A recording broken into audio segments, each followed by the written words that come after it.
Good morning, सलाम, सुप्रभात, केम छो। उम्मीद है आप सब लोग बेहतर होंगे, अपना ध्यान रख रहे होंगे। आज बायोमेंटर्स के क्रैश कोर्स का डे 1 है और उसमें आपने देखा होगा कि शेड्यूल जो है वो 8 AM से शुरू हुआ है और थोड़ा लंबा शेड्यूल है। लंबा शेड्यूल इसलिए है कि लेक्चर तो 3 ही है उसमें, जो मेन लेक्चर है, बाकी 2 लेक्चर उसमें जो है 2 या 3 लेक्चर उसमें जो है वो MCQ वाले हर दिन रहेंगे। ठीक है, जिन बच्चों को MCQ वाला लेक्चर अटेंड नहीं करना वो नहीं भी अटेंड कर सकते हैं उसको। ठीक है, तो शेड्यूल जो भी बनाया गया बेटा बहुत सोच समझ कर बनाया गया ताकि आपको मैक्सिमम आउटपुट जो है वो मिल सके। ठीक है, और दूसरी रही बात कि कैसे मैक्सिमम बेनिफिट हमें उठाना है, तो इस बारे में हम ऑलरेडी जो है एक लाइव सेशन में बात कर चुके हैं। ठीक है, तो अभी ये वो रिपीटेटिव क्वेश्चन वो वाले यहां मत कीजिएगा। चलिए, आज हम जो है जिस बुक का हम दोबारा से जिक्र आज करेंगे, हमारे पास कई सारी बुक्स है लेकिन हम उस बुक को जिस सीक्वेंस से मैं उन बुक्स को ले रहा हूं ना, वो ऐसा सीक्वेंस है जो आपके लिए थोड़ा सा जो है वो फायदेमंद होगा, जो आपके पढ़ने में आपको जो है हेल्प करेगा। जैसे कि देखिए, मैं चाहूं तो रिच डैड पुअर डैड मेरे पास बुक है, सैपियंस मेरे पास बुक है, कई बुक्स मेरे पास में है। मतलब तकरीबन मेरे पास जो है वो 200-300 से ऊपर किताबें होंगी घर के अंदर इस समय, और मेरे ऑफिस में भी एक लाइब्रेरी मेंटेन किया है मैंने, इसमें काफी किताबें। लेकिन हम उसमें से रैंडम कोई भी बुक को पिक नहीं करेंगे, हम वो बुक पिक करेंगे जिस बुक से हमको के उस पैराग्राफ को पढ़कर हमें कुछ फायदा हो सके जो हम कर रहे हैं उसमें। ठीक है ना बेटा, हमारा पर्पस जो है किसी किताब को जो है वो एनालाइज करना नहीं है, हमारा पर्पस ये कि उस बुक में जो लिखा है वो हमारे कितने काम का है। ठीक है, तो आज मैं फिर से एक बुक को जिसको लूंगा वो है पढ़ो तो ऐसे पढ़ो बुक है। डॉक्टर विजय अग्रवाल एक रिटायर्ड IAS अफसर है जो हमारे भारत के राष्ट्रपति शंकर दयाल शर्मा जी जो थे उनके साथ भी वो रहे हैं, और काफी प्रसिद्ध ऑथर भी ये साथ में, ये बड़े मल्टी टैलेंटेड व्यक्ति हैं। तो इन्होंने इस बुक में एक बड़ा जो पढ़ो तो ऐसे पढ़ो बुक जो है इनका काफी फेमस बुक है, बेस्ट सेलर बुक है।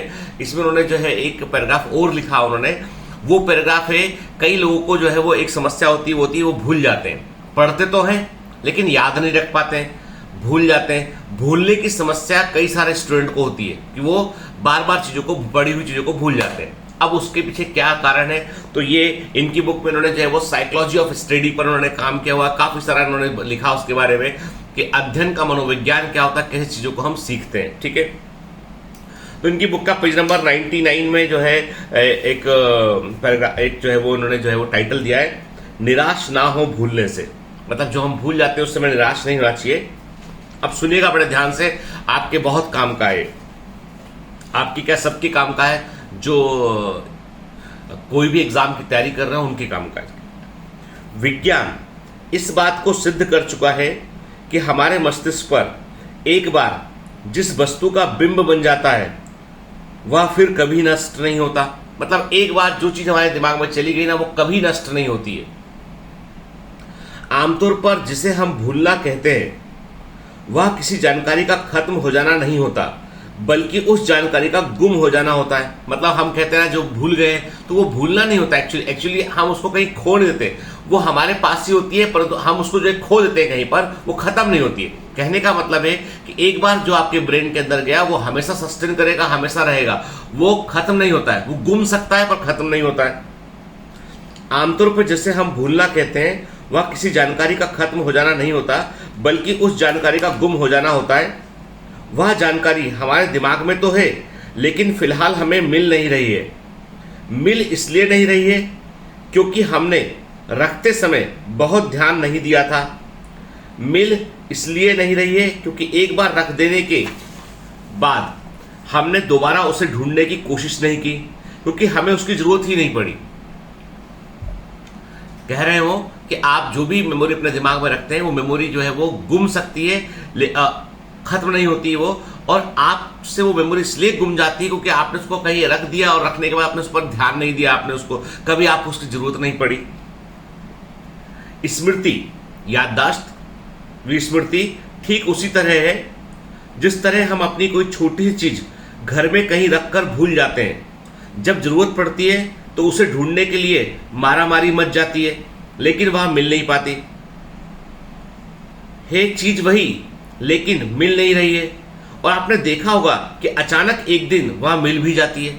कभी कभी हम कुछ भूल जाते हैं, अचानक एक दिन वो याद भी आता है हमको। तो वो कह रहे हैं जैसे हम घर में कोई छोटा आर्टिकल रख के भूल जाते हैं, ढूंढ रहे हैं नहीं मिल रहा है, पर अचानक से एक दिन मिल गया हो। भूलने से निराश ना हो, यह कोई बीमारी नहीं है, यह कोई अवगुण नहीं है, यह दिमाग की कमजोरी भी नहीं है। कई लोग सोचते हैं दिमाग की कमजोरी है, दिमाग की कमजोरी भी नहीं है। यह मुख्यतः हमारी सतर्कता से जुड़ी हुई बात है, कितने अलर्ट है उससे जुड़ी हुई बात है। जिन कामों को हम सतर्क होकर करते हैं, अलर्ट होकर करते हैं, वे काम लंबे समय तक याद रहते हैं, और जिन कामों को हम यूं ही कर देते हैं वे यदि यूं ही गायब भी हो जाते हैं, तो फिर भला उसका क्या दोष, और दोष आपका भी नहीं है।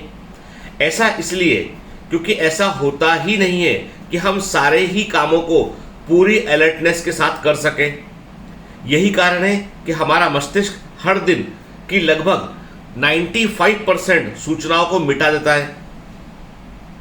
तो फिर सवाल यह है कि इसके लिए दोषी कौन है?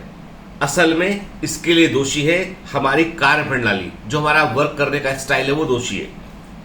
हमसे गलती यह होती है कि पढ़ते समय जिन चीजों को हमें प्राथमिकता देनी चाहिए, हम उन्हें प्राथमिकता ना देकर फालतू की चीजों को प्राथमिकता देने लगते हैं।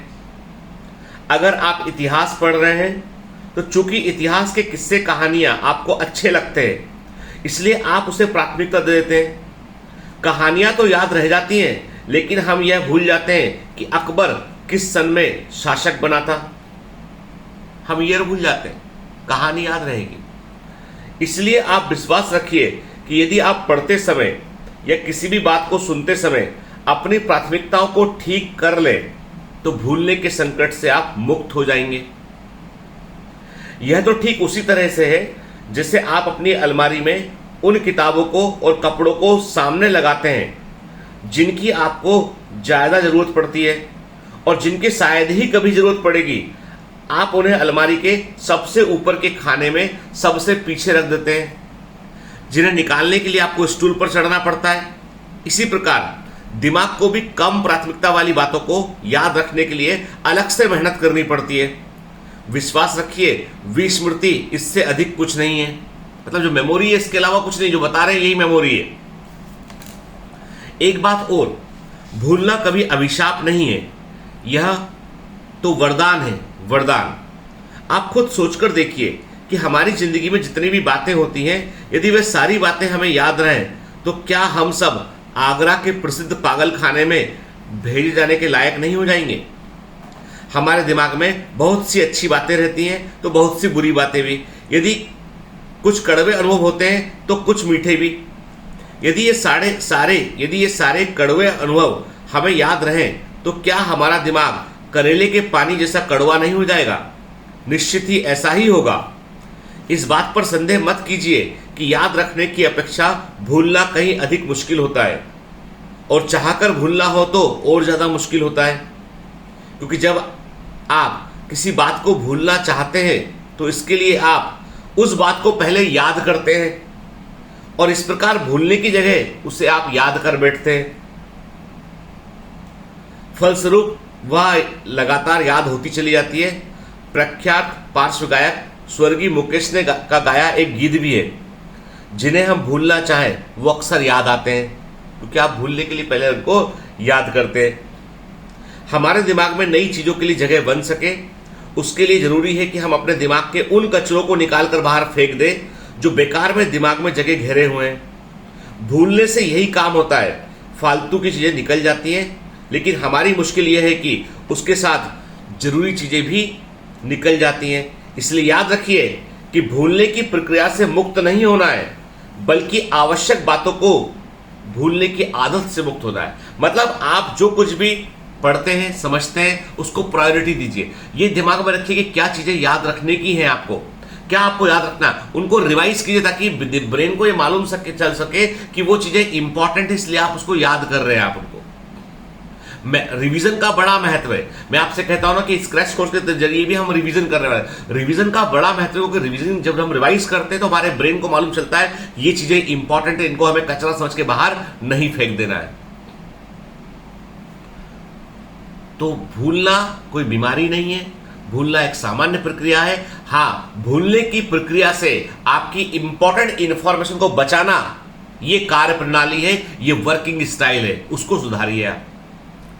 तो चलिए क्रैश कोर्स एंजॉय कीजिएगा। Have a great day, all the best.